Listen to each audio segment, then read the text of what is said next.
Hi, this is Stacy K from the farmhouse in the field. Forgive my somewhat grubby appearance. It's July and it's really hot, and the house inside feels like an oven.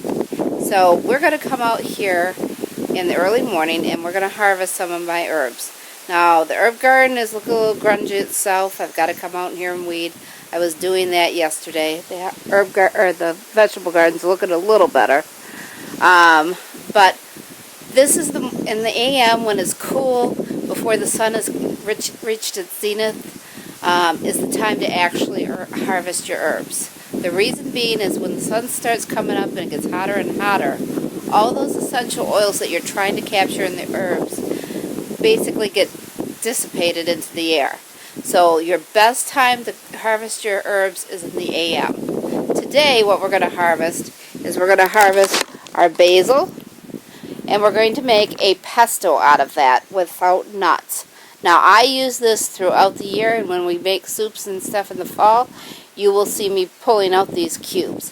They are absolutely excellent. I love basil. It's one of my favorite herbs, and I use it extensively in the kitchen.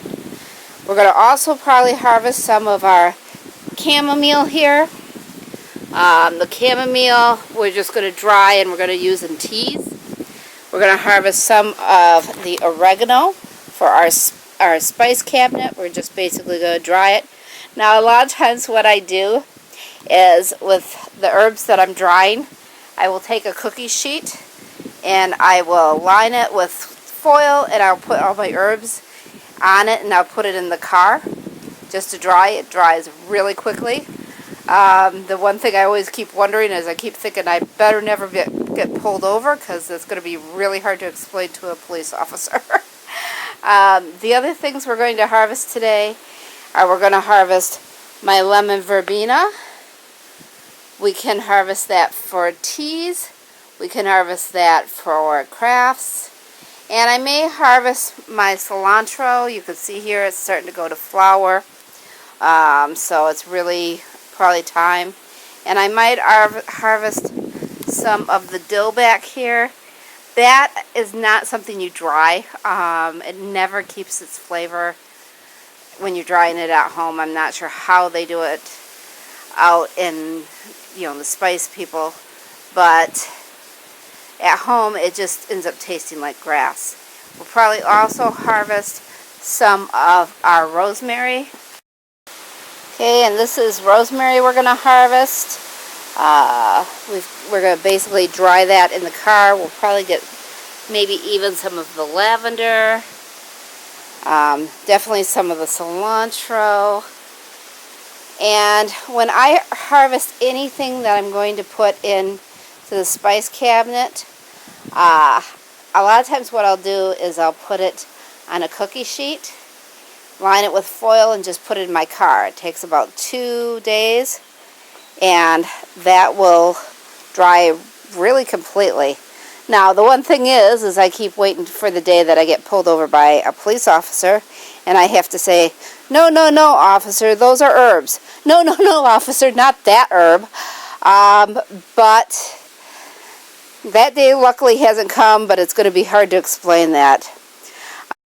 Okay, so now we're going to actually process our basil.